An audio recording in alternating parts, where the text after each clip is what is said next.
Assalamualaikum warahmatullahi wabarakatuh. Perkenalkan, nama saya Nurul Izzah dari Universitas Islam Madura, Prodi Teknik Informatika.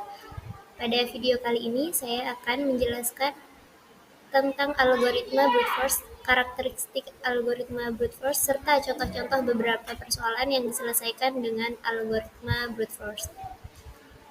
Yang pertama, apa sih algoritma brute force itu? Algoritma brute force itu sebuah pendekatan yang lempang. Lempang di sini maksudnya langsung aja atau straightforward untuk memecahkan suatu masalah. Algoritma brute force ini merupakan metode pemecahan masalah yang mencoba semua kemungkinan solusi satu persatu untuk menemukan solusi yang benar. Jadi, dengan membaca pernyataan pada persoalan tersebut, kita dapat menuliskan algoritma brute force-nya secara langsung. Atau algoritma brute force-nya ini didasarkan pada definisi atau konsep yang dilibatkan pada persoalan tersebut. Biasanya, algoritma brute force ini memecahkan persoalan dengan cara yang sangat sederhana. Langkah-langkahnya sangat jelas dan mudah dimengerti. Dan algoritma brute force ini langsung memecahkan persoalan, artinya dengan membaca persoalannya, kita dapat mudah menuliskan algoritma brute force-nya. Kemudian langkah-langkah di dalam algoritma brute force ini sangat jelas, tidak berbelit-belit. Maka dapat dikatakan bahwa algoritma brute force ini memecahkan persoalan dengan cara langsung dikerjakan atau langsung diselesaikan. Selanjutnya, karakteristik algoritma brute force.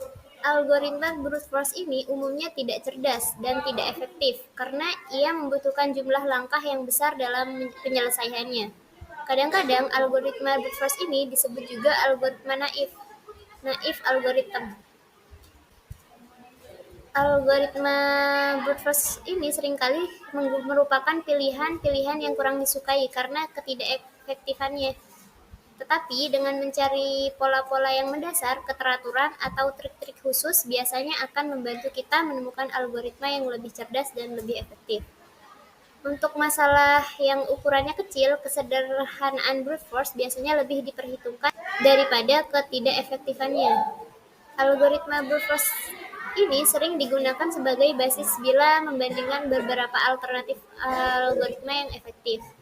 Jadi, algoritma brute force ini biasanya digunakan untuk masalah-masalah yang sederhana.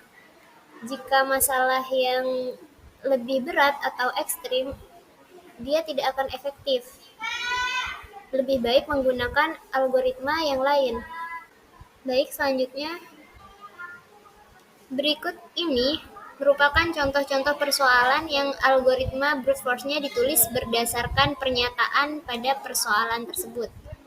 Yang pertama, yaitu mencari elemen terbesar atau elemen terkecil.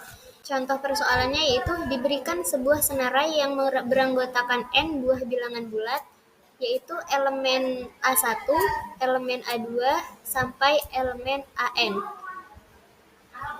Nah, carilah elemen terbesar di dalam senarai tersebut.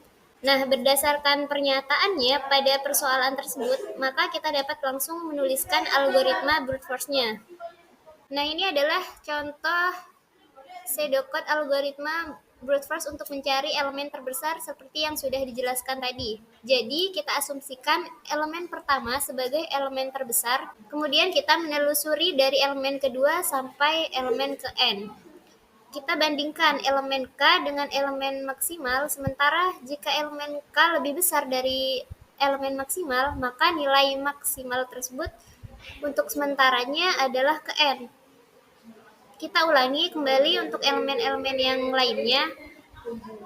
Nah, kompleksitas waktunya, algoritma kita hitung berdasarkan jumlah perbandingan elemen-elemen di dalam senarai.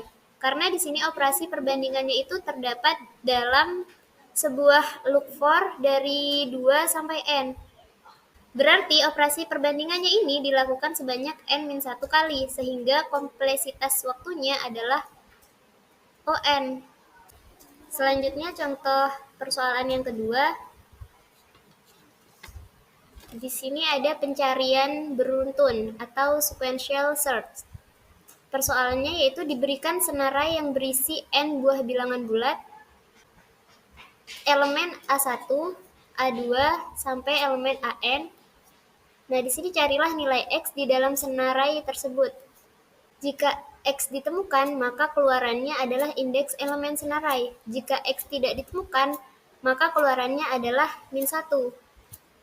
Nah, berdasarkan pernyataan pada persoalan tersebut, maka kita dapat langsung menuliskan algoritma brute force-nya, yaitu setiap elemen senarai yang dibandingkan dengan X, pencarian selesai jika X ditemukan, yaitu terdapat elemen senarai yang nilainya sama dengan X, atau pencarian selesai jika elemen senarai sudah habis diperiksa. Sebagai contoh, misalnya gambar di sebelah ini. Untuk mencari apakah 54 terdapat di dalam senarai ini, kita mulai membandingkan dari elemen pertama. Jika sama dengan 54, maka berhenti di situ. Tapi jika tidak sama, sebagai contohnya 17 ini. Kan di sini angkanya agar sama, yaitu 54.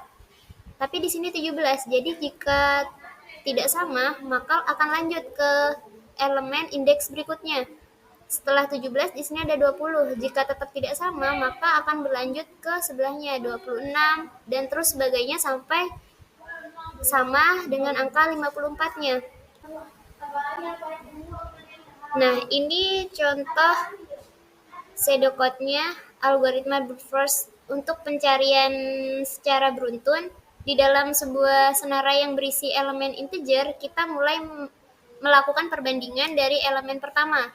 Kita membandingkan elemen tersebut dengan X. Jika tidak sama, maka kita ulangi perbandingan dengan elemen lainnya sampai ditemukan elemen yang ke K sama dengan X, atau seluruh elemen sudah habis dibandingkan. Jika elemen yang ke K sama dengan X, maka keluarannya adalah indeks elemen senarai yang sama dengan X.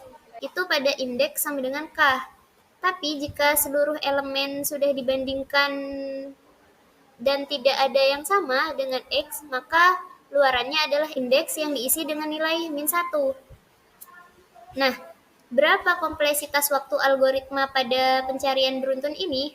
Jika kompleksitas waktunya dihitung dari jumlah operasi perbandingan elemen senarai, maka pada kasus terburuk jumlah operasi perbandingan tersebut maksimal sebanyak n kali, sehingga kompleksitas waktunya adalah ON. Sekian dari saya, itu merupakan penjelasan dari algoritma brute force. Kurang lebihnya mohon maaf. Wassalamualaikum warahmatullahi wabarakatuh.